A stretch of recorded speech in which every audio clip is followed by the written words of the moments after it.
Okay, now I'm going to try and share my screen in such a way that my double screen arrangement works.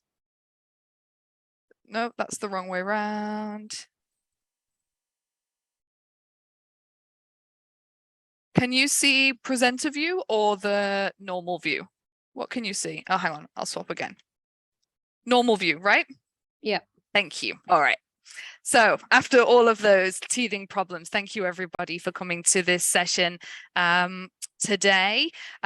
Called According to Plan, Planning for Action Research. So today we'll be thinking about the planning process as it relates to action research and more widely as well, because we understand we have a range of people in our audience today. So this is a session from the English Australia Action Research Special Interest Group. We're very lucky today to have two special guests, Paola Clews from CET and the Learning Hub, and Kate Randazzo from UNSW Global. I'll let them introduce themselves a little bit better later. I'm Jenny Wallace. I'm the convener, one of the conveners of the English Australia Action Research SIG, along with my colleagues Natalie Dipselis and Paul Williams. And of course, Sophie is here today as well to make sure things run smoothly. So I'll tell you very briefly what we're going to cover in this short workshop today. I'll start by covering the action research cycle. Now, if you're very familiar with this, don't worry, I'm not going to go into heaps of detail on what this is. It's just to kind of set the stage for what we're talking about today and give some context. Then I'll talk a little bit more about planning in detail. We'll have our guest presentations. And then kind of one of the most exciting parts of this session today, the panel discussion.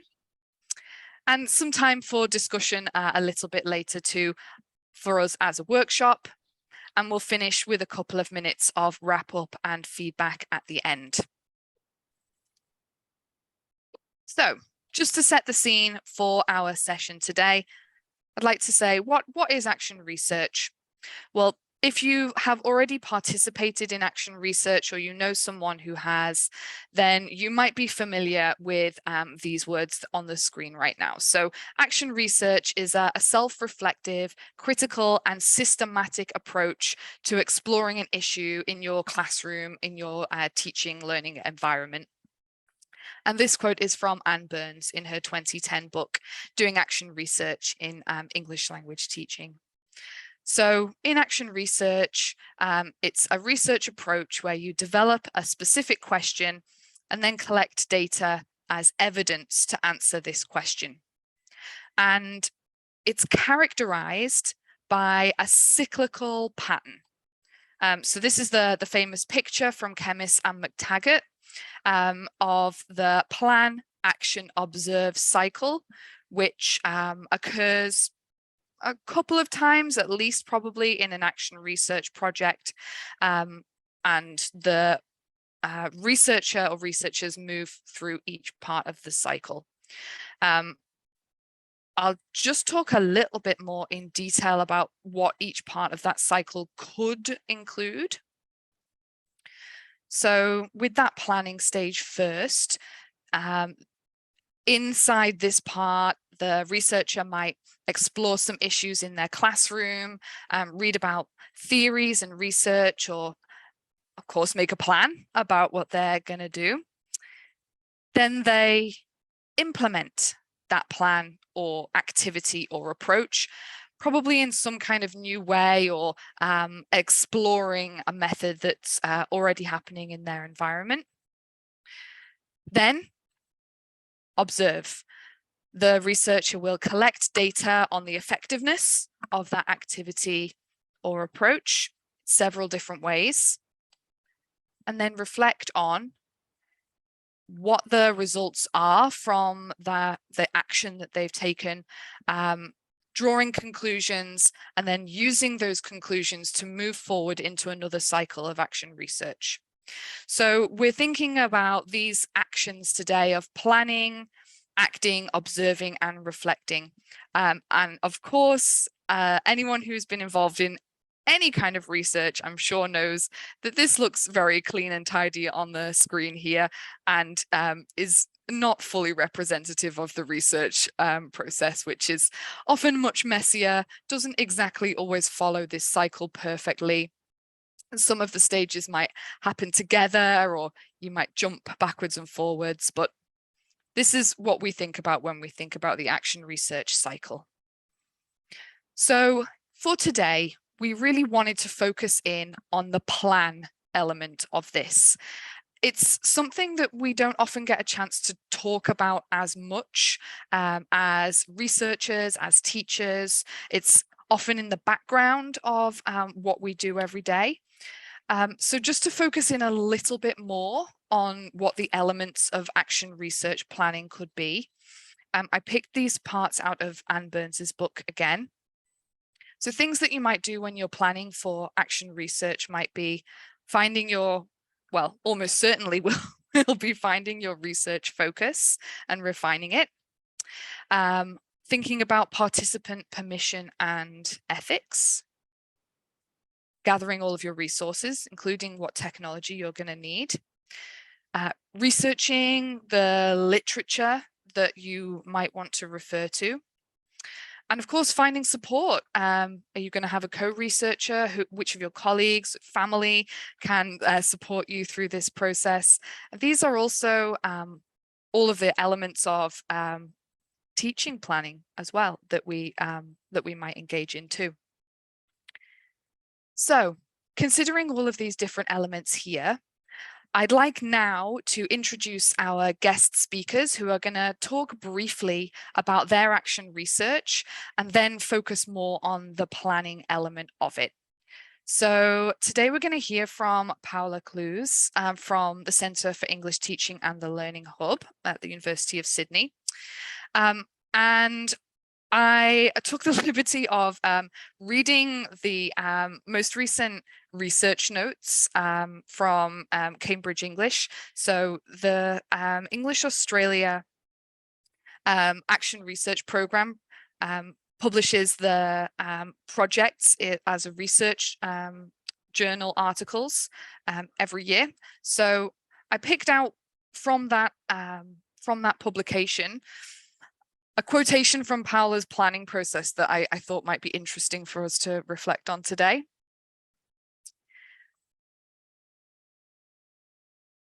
I'd also like to introduce, oh, don't forget the citation, Kate Randazzo from UNSW Global. And here's the quotation I picked out from her paper.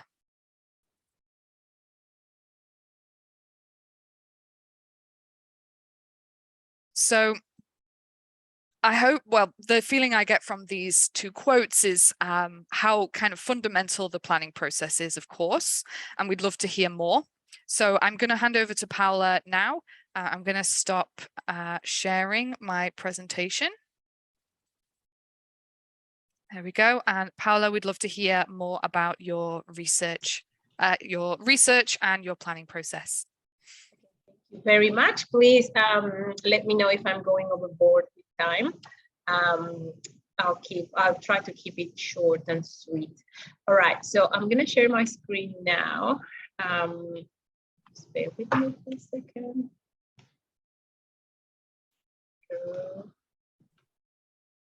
And so I want to start today just by briefly talking about what my project was about, what the goal was, and my context, and then I'll talk a little bit about the findings, and then I will share with you some of the things I learned about the planning process after having this experience. So at the University of Sydney, we offer pathway courses for international students. So this project was developed in the context of the 10-week university pathway course, which we call Deck 10. And that's a course that is designed to prepare students before they start their university studies. And it combines language with critical thinking, and just basically getting them ready for university. The course has been designed with based on complex real-life problems with authentic reading and listening materials. Now we use a combination of formative and summative assessments that heavily relies on writing and speaking tasks. Now, those tasks have been designed based on real university tasks like essays or critiques, that sort of thing. Now, for some of those writing tasks, students are required to provide and receive peer feedback.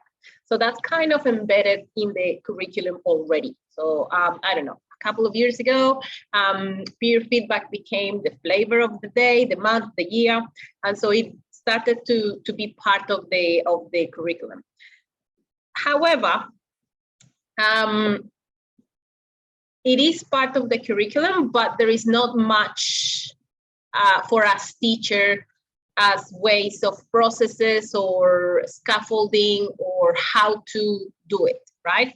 So in week 6 and 8 of the course, students have to provide peer feedback on some very, very academic, heavily prepared essays. And we have 3-hour sessions each time, which is a lot of time when you think about, a 10-week course. So 2 3-hour sessions. So what we do is give the students a writing sample, a feedback rubric, which is based on the rubric we teachers use to mark their assessment, and we just send them in their merry way to provide peer feedback. So that was the starting point of my thinking process. Is this enough? Like, we have students here who are being trained in language skills, and we are providing them with both a sample of language, but also a rubric that is kind of probably a little bit beyond their capabilities. And we are just sending them to do something that probably they are not quite prepared to do. So I started thinking, is this enough? Is what we are doing in order for our students to provide peer feedback, is that enough? Is it helping them? Are they learning anything from this experience? But most importantly, how can we make this experience of peer feedback better? Spoiler alert. So this is where I started, right? And at the end of my project, I think my questions changed so much that I started asking myself, what are the elements of an effective peer feedback experience for our students? What is included in that? What is the process that we need to follow? How can we scaffold them to do this better? And so I found that we do need to scaffold peer feedback and train students throughout the course before week 6 and 8 to do it. We need to make it part of the classroom practice. We need to teach them the language to do it, but most importantly, we have to create an environment where they feel safe critiquing each other's work.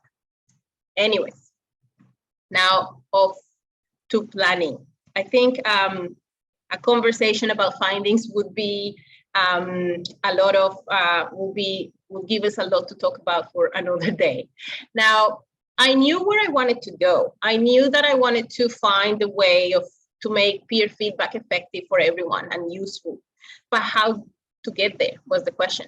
So planning was a very useful stage for me to think about where I really wanted to go. At the start, I knew that I wanted to work on peer feedback, but there is so much about peer feedback that you kind of have to bring yourself down a little bit. At the start of the process, you kind of want to do it all and try it all, but you kind of have to just bring yourself down and really choose a focus. So what I learned about planning is that it's ongoing and it's quite flexible. Whatever you plan at the start is going to change as you dive in and as you do things. It's going to change, it's going to become something different. As a result, the questions, the methods, the interventions will always be evolving, which is good, I think, because that shows that you are learning and understanding your issue in a better way. So at the start of the process, my focus was about student perceptions, what students thought about the role of peer feedback in their writing skills development. So at the start, I just wanted to know what students felt about what we were doing with peer feedback. But at the end, I ended up, gathering all the experience to try to build a peer feedback scaffold that was useful for students. So that's just, I just want to point out that the contrast between what I wanted to do at the beginning and what it became at the end. Now with questions, the questions, once I narrowed down my focus to what I wanted to do with peer feedback, that also flows on to changing the questions, to evolving too. So at the start of the project, I had 5 questions. Look at that list of questions. That is so long, but also very, very, I wanted to do so much, I think. I found that less is actually more. My questions decreased in number, and they changed from wanting to gather information about what students thought and what they felt to actually questions guided to trying things, right? So what I did was asking myself, okay, I have this wonderful opportunity to try something different with my class. What would I like peer feedback to look like? What would I like to do with the elements I already have in my curriculum? What would I like to tweak? What would I like to change? So those, that purpose, changing and trying new things, changed my questions into something that was more intervention orientated. Now the literature was very, very important for me in terms of finding examples of practice that I could replicate in my context. So instead of going to the books and to the experts that generalize on things, I thought that it was better to maybe look at what other universities were doing, what local research was happening on peer feedback, and try to, apply whatever findings they made to my context. I found that was very useful because it spoke more to my context and to me as a researcher. So one very useful thing I did was using the databases just to find what other information, what other things my peers were doing on peer feedback. Talking to my co-workers was very, very useful. I was very lucky that in my group, in our group with Action Research, there was another researcher doing research on peer feedback. And it was brilliant to have the opportunity to talk to her and to compare notes and to be each other's sounding boards. It was really, really great. And of course, attending professional development opportunities about peer feedback that gives you lots of ideas. My colleagues were really, really generous as well, sharing their insights on peer feedback. Now, as for... I'm sorry, I'm just going to jump in there. Yeah. So just so we can hear from Kate. And then I'm sure when we come on to the panel part, you can tell us all about this as well. We'd love to hear from it then. So just hand over to Kate for this part. Yeah. Yes, thank you. Let me stop sharing. Oh, sorry. There. Kate, over to you. Okay, that was great, Paula. Thank you. Okay, so I'm going to do something pretty similar. I'm going to focus mainly on the planning stage as well. I had a partner, which is slightly different to Paula's situation, so we had to do all of this together. A little context for our group, our students. This is a pre-foundation course. It's a 10-week course with young learners, usually between the ages of 16 and 21, mostly around 18. Most of the students are at that age. They're a lower level of English because they are going into foundation, and that also presents some of our issues. The big issue that we really wanted to talk about and focus on for our research never changed. This was always very clear to us that our students were obsessed with their destination rather than their journey, mainly because they were young, and they still are. They lacked engagement. They lacked the kind of maturity needed to have self-awareness, agency.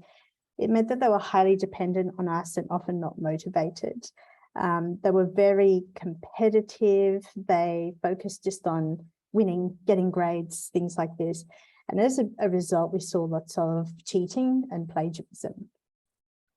So we started to ask ourselves, what if our students themselves believe that they could do better? So our aim was pretty clear. We knew we wanted to improve the outcomes for their courses, as we did have students failing. We wanted to ensure their progress through the course and improve their engagement with the actual learning processes. We started to find our aim and to think about our research questions with research. So we started looking at growth mindset. We looked at blogging, especially in relation to reflecting on learning processes, active learning methods, self-regulated learning, analysis and motivation, as well as normalizing and talking about failure. So we actually came up with 2 different ideas for our project. The first was to simply change the exams and the actual assessment and testing process.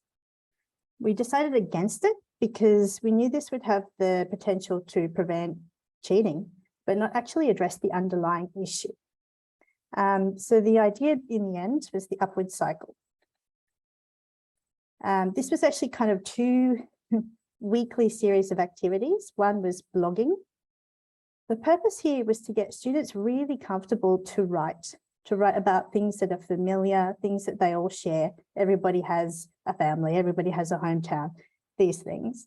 And to use the language from their weekly themes. And these things could then be applied to their more academic studies. And then at the same time, they would be doing a weekly critical reflection and strategic response.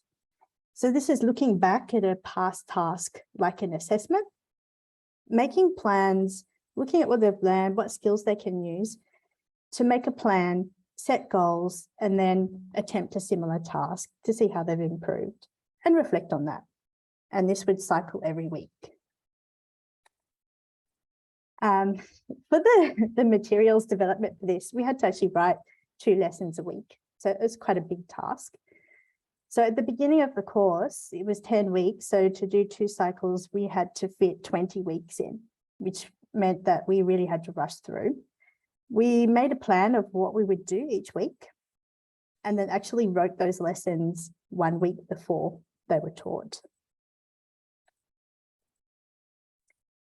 If you have a look at our research questions, you can see our original questions and what we ended up with didn't change that much, because we knew we wanted to focus on engagement and motivation for the students, really to think about how they engage with their process of learning and how this would actually affect their course outcomes.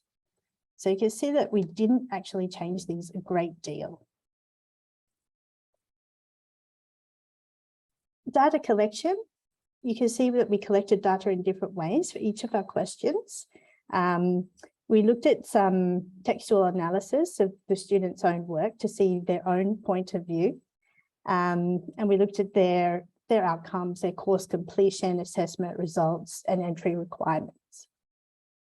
We had planned to also use a research diary and teacher interviews, but this was too ambitious. It was too much. We didn't need this extra data. And so we kept doing the diary for the first cycle, but we realized we were never actually going to use this because we were finding the students' own words more important. The teacher interviews, we realized again, we didn't need them. It was just too much.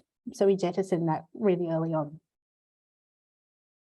To get the permission from students, we also had to create a little mini lesson to explain our research. And to give them the forms, to even explain the difference between just writing your name and a signature. Okay, thank you very much. Thanks very much, Kate, and thanks very much, Paola. So just a really short snapshot, actually kind of unsatisfying snapshot of both of your projects there. If you want to read more about them, you can take a look at Cambridge research notes. We've got the, I think Sophie put the link in the chat earlier. The link is at the end of the presentation as well. And I think your presentations from 2021 are still up online too, if people want to watch those as well. As you were talking, I was trying to pick out some of the key words that you were using to describe your projects. And I noticed that you both talked about this idea of destination.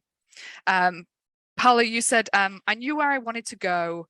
It was just a question of how to get there.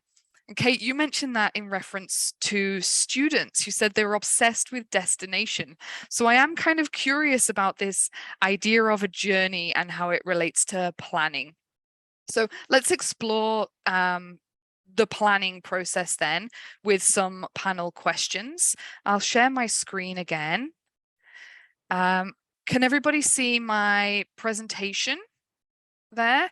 Not my desktop. Good, everything's going to plan. So I will pose some questions, and Paola and Kate, please jump in if you have something to say. So you've already touched on this question here a little bit about how you wrote your research questions and how they changed. Is there anything else either of you would like to add in particular about that? I think the most important thing was to really know what your aim is, what we wanted to do, so that you can ask questions that really do relate to that and that you can measure later on. The word measure.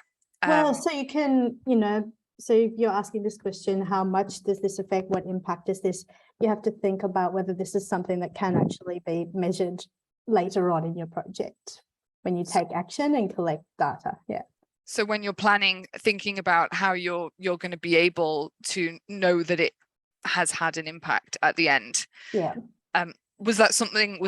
And to make sure that it's a reasonable thing to be doing for a project, not too big, because we started quite broadly and then narrowed it down more. Paola, how did you feel about your research questions at the beginning? We saw that you've gone from quite a lot of detail to smaller. Were they unmanageable? Is that something that you found? Yeah, I found that I was planning for too much. I was planning to gather a lot of information, to do a lot of things that there wouldn't have time to do at all.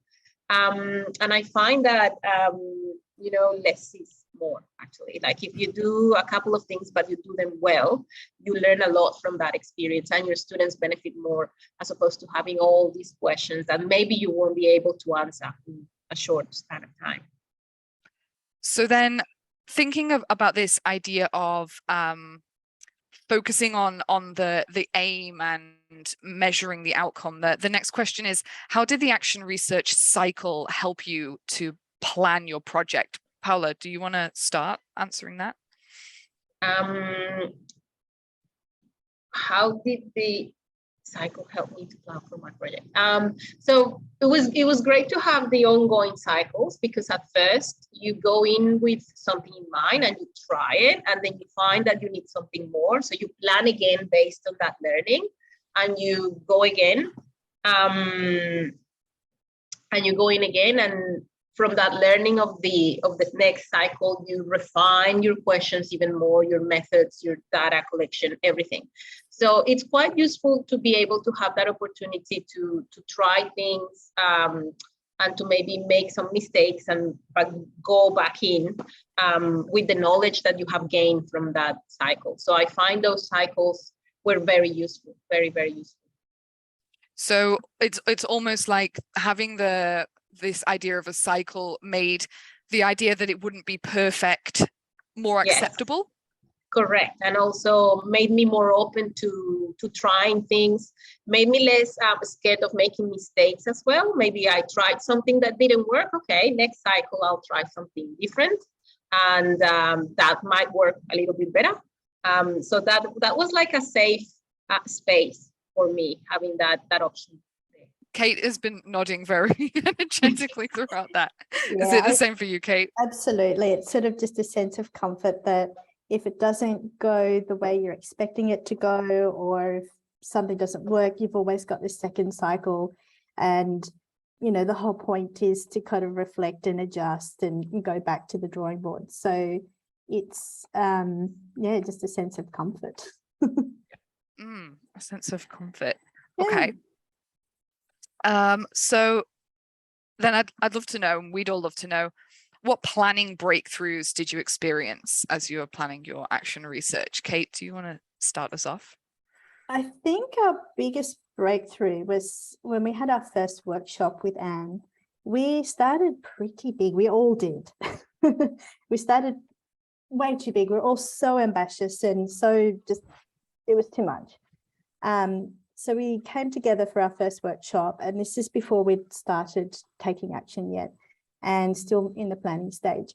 And we presented our ideas to each other, and, you know, Anne gave us suggestions, we gave each other suggestions about the size. And at this point, we realized this wasn't this huge research task. This is classroom research. This is just about our students and our teaching processes and their learning processes.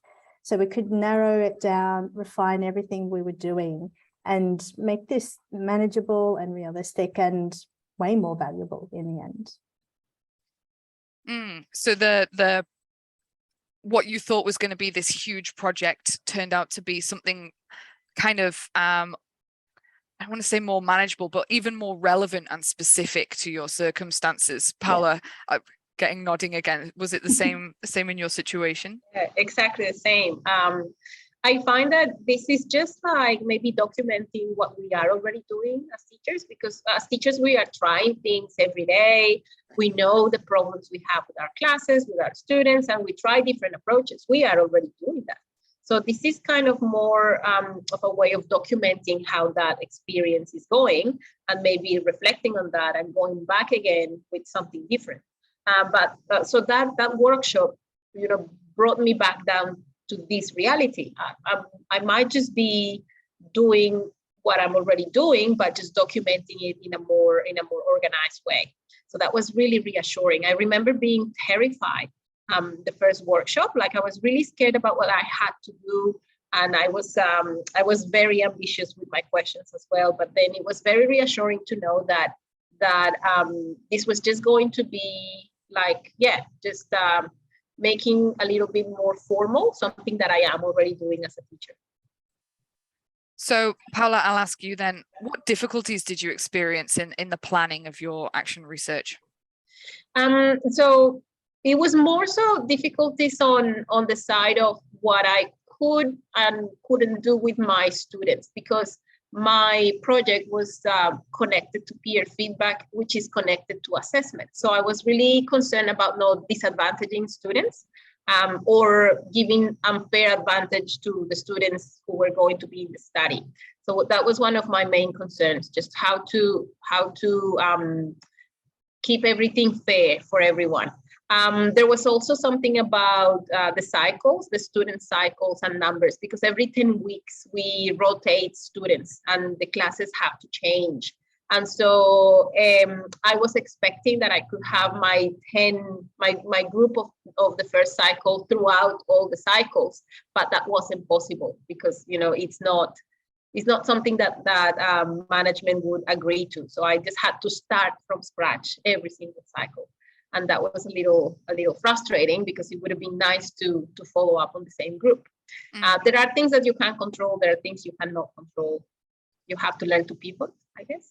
So those elements of our normal professional practice of having to adapt to things that happen day to day, term to term, came into your action research as well. How about for you, Kate?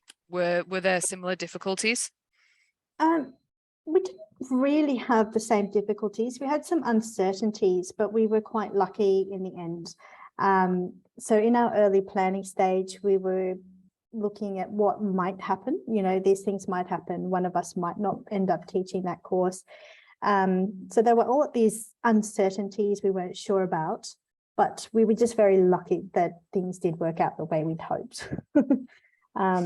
So, you know, our biggest difficulty, I think, is that we were working as a team, And obviously we're teaching on the same class, but on different days. So finding time together to actually work on this was one of our bigger difficulties. So we did have to use weekends and our own time more.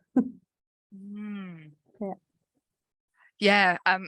Finding time to come together generally is more of a challenge now, for sure, isn't it? Absolutely.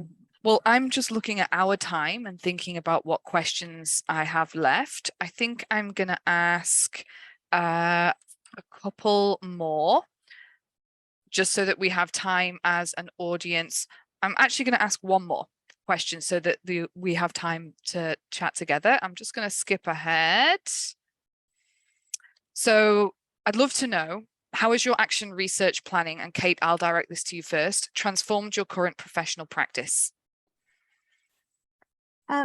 I think it can go back to what Paula was saying before about how we do this anyway. And doing an action research project just formalizes this. But this is something that we always do as teachers. And now I actually really conscious of it. When I make changes, I observe and watch, have these changes actually improved things? Have they made no difference? Have they made it worse? Make another change and so on. So now this is just something I'm always very aware of. And I think the other biggest thing from our particular project is that we have much higher expectations of our students now, because we know they can do a lot more than we ever thought they could. And does that come into, when you're planning for teaching, does that change how you plan your lessons, that expectation, do you think? Yeah, absolutely. So, you know, if you teach the same course on a regular basis, you're familiar with the lesson and you go, okay, I'm going to try this, see if it works. Does it work better or worse or the same? Try something different next time or not. Yeah, so it's just become kind of a habit, you know, this sort of almost daily research. Yeah. Well, and Paola, you actually mentioned that before about it's documenting the process of what we do day to day.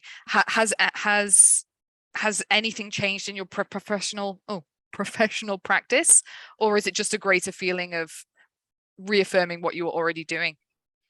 Actually, yes, my managers were quite interested in what I found, you know, in terms of the scaffolding for peer feedback.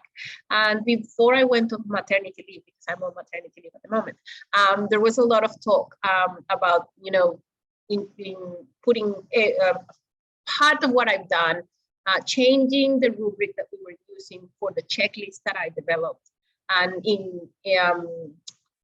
including some of the aspects of the scaffold into our general practice. So we were going to go with a pilot of a few classes first, just to see how other classes did it. And then based on that, we would, you know, go general with this. But I guess you'll have to wait until I'm back from parental leave now. For sure, yes, and it's, you've only just had all your research papers published, so there's still plenty of time for changes to happen as well. Well, I'm gonna pause the panel there, and I am really sorry to, because I would love to keep going. I just wanted to summarize a couple of the themes that came up. Still a kind of tension I feel between the idea of a destination, but then also focusing on the journey. You know, this idea of changing and adapting what you're doing day to day rather than focusing on an ultimate goal. There's an interesting tension there, I think. Also, the idea of being ambitious, but then considering what is manageable and achievable in a classroom environment, and the difference between your small kind of contained classroom environment and the bigger picture. There's an interesting tension there too. And you also touched on the uncertainties and limitations of our day-to-day teaching, and how we deal with those uncertainties and limitations, and how we get support as well. So I'd like to spend just 5 minutes. I'm sorry, I know it's not very long. You will notice on the next slide that it says 15 minutes, please disregard. I would like you to take a look at these 2 questions, take a photo if you'd like to. I'm going to organize everyone into breakout rooms, just for a really quick debrief on what we've learned today. in relation to planning, in relation to teaching practice, or really anything else that you took from the session. I'd love to know about it. So please chat together for 5 minutes, and then I'll bring everyone back and we can find out any key themes that came up. Okay, I hope everyone has a copy of those questions. I'm going to stop sharing now, and I will see you all in 5 minutes. Give me a moment. Okay, here we go.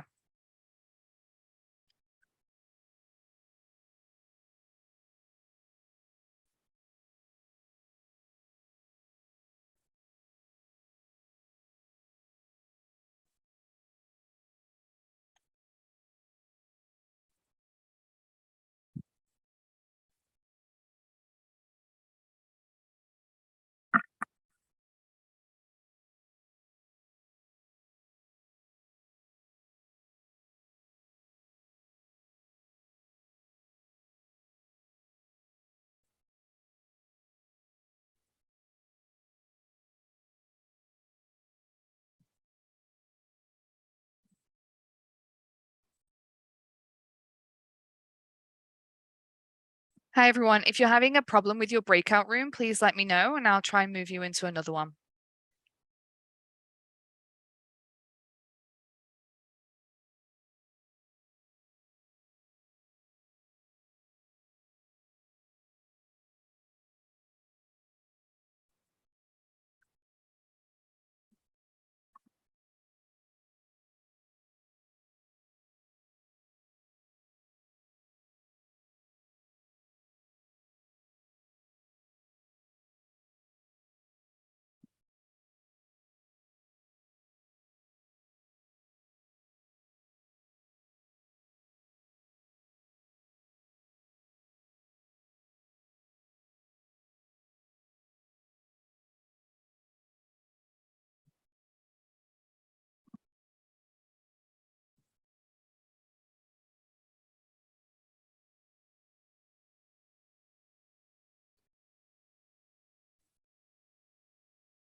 Welcome back, everyone. Sorry to cut your conversation short. Hopefully you had a little bit of time to reflect on the ideas we talked about today. In 10 seconds, any key themes that came up from the conversations? Is anyone brave enough? Paul, go on. What did you talk about in your room? Or anyone else? Jennifer. Well, we talked about, like we were talking about that, you know, the uncertainties that we're dealing with as ELICOS teachers always, not knowing what we're going to teach and how does that affect planning. You know, you don't know, like we can have new students daily, we can be shifted into another program daily, you know, we don't even know if we have a job daily. So, you know, planning in those contexts is really challenging, but in another way rewarding to be forced to do it, you know, and to document it. Planning, like what does it look like now? Kate, did you have something you wanted to add? We were just talking about the different situations. So Paola and I are from large universities, but how this might translate to a smaller college or Department of Education, or just a different situation, and what other difficulties there might be. Yeah. And Amelia, for sure. Yeah, Amelia's just touching on that as well in the chat there about, you know, one-on-one or different situations too would be really interesting. Yeah. Well, I'm going to pause us there just so to make sure we finish on time. I don't want to keep anyone past 5 o'clock. So I'd like to say thank you so much to Paola and Kate. Round of applause from everyone for Paola and Kate for presenting your action research again today and focusing on planning so that we could have a conversation about it. If you'd like to know more, like I've said, about their project and any of the other English Australia action research projects, go to the English Australia website. You can find everything from there. And please look out for more action research special interest groups in the future. And if there's anything that you'd like to see from us, get in touch with one of us. We'd love to hear from you. And thank you very much for your time today, everyone. Have a lovely afternoon. Thank you, everyone.